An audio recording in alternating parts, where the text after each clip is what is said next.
going to work a little bit today on kicking with our lead leg shin up to the ribs. So middle kick with our lead leg to the ribs of our opponent. First of all, when you're working on this, you want to keep yourself starting from a distance where you can reach out and you can just touch your target with the end of your glove or the end of your fingertips. So that from that range, if you step up, you've got a nice punch. Okay? I don't want to start working on my kick with my front side, and then eventually I'm getting a big step up and I'm doing it from back here. This is something that my opponent can see coming.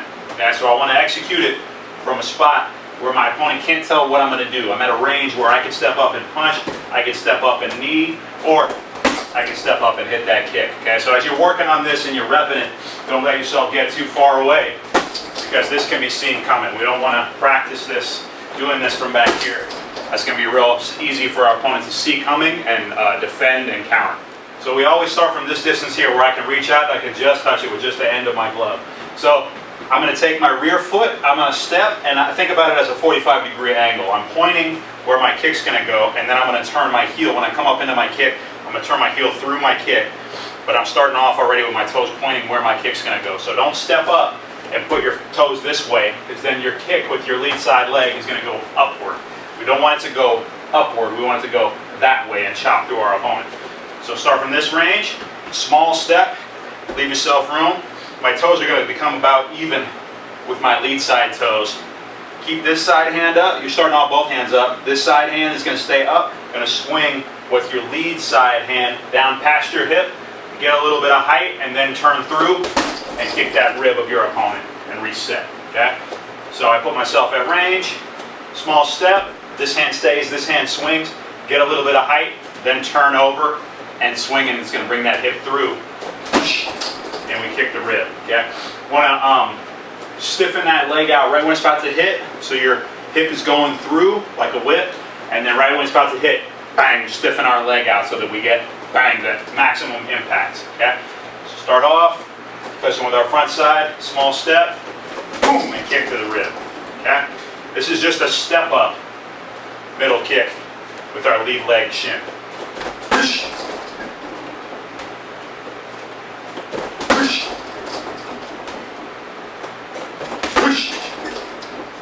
Alright, so now we're going to work on hop switching our feet around. Why this kick is often referred to as a switch kick is you switch your feet and then you come up and kick, okay? But when we do this hop switch, our foot's going to land in the same spot as it would if we just did that step. So with our rear foot, it's going to step up, and at the same time that it's landing here, this foot's going to skip backwards. So I start off from the same distance, and instead of just stepping up here, this foot's going to make that same motion, but while it does, I skip this foot backward. Now I got a little more room, and I got a little more wind up with this leg. Both hands start up, I swing, and I get a little bit of height, and then turn over, and kick that rib with my lead side shin. Going to stiffen out that leg right when it's about to hit. So your leg is coming, your hip is coming through, boom, and then as you're about to hit, bang, that's when you stiffen that leg out, okay, and get that impact with that lead side. So once again, for our footwork, this foot's going to land in the same place as it was when we were just stepping. But while it does that, I'm going to switch my feet, boom, so that this one hops back and I get a little bit more room. Keep both hands start out up, lead side stays, rear side swings, boom, and reset, okay? We got our switch kick now.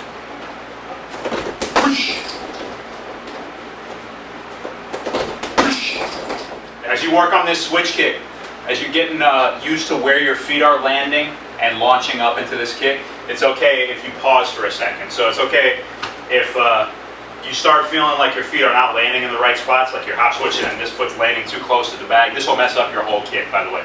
If this rear foot comes up too close to the bag, now that your whole kick is messed up, because now you have to lean back in order to try to get your shin on the ribs of your opponent, okay?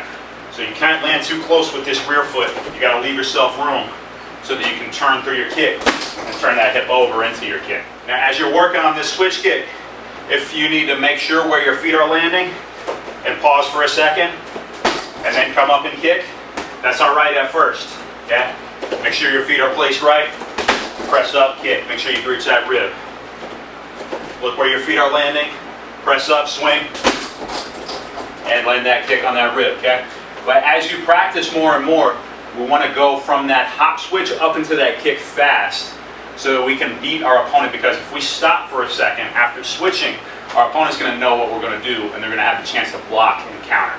So if I get too used to throwing this with like what I would call a hitch in it, so if I go here and I pause for a second and then throw, my opponent sees me switch, oh, that's going to be that kick. They check, and then when I come down, they've got a counter for me.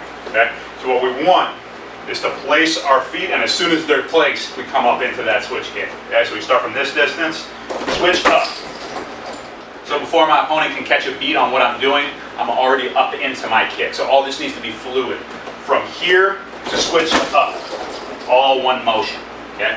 Eventually, once you're used to where your feet need to land, then you want to get that pause out of there. When you're first working on it, you need to pause here to make sure your feet are in the right spots. That's okay. But once you're used to it, you want this all to be fluid. Switch and up. Bang. Switch and up. Switch and up. Alright, we got that lead leg shin kick to the ribs. One nice way to set that up, jab to get your opponent's guard up here, follow with that kick, boom. Okay? Or if it's just a step up, you step jab, bang, step, bang, flick it up to the ribs. Okay? That's a nice way to set that up. Jab, kick. Or jab, kick. Jab, kick. Or jab, kick. Nice little four-piece combination to build off of this lead side kick. Before count number one, I go left side kick to the ribs, land forward, cross here, bang, hook with the lead side, bang, and then I go rear side kick. Boom. So that'd be four count number one. You start off with that kick. You can either step up or you can switch. So I step, bang, hit, boom, boom, boom. What's important to follow this up with anything off of the rear side. We want to land forward, but we got to have enough room. So if I land too close to my target with this rear foot, then when I come up into my kick and I land, I'm already be right on my target right here, right up on my opponent. Okay? It's okay if you land close. It also means you won't be able to follow up with attacks of any range. So you want to leave yourself room. Bow, still got room to throw that right. Bang, bang. Okay? It's a nice four-piece to build with that switch kick.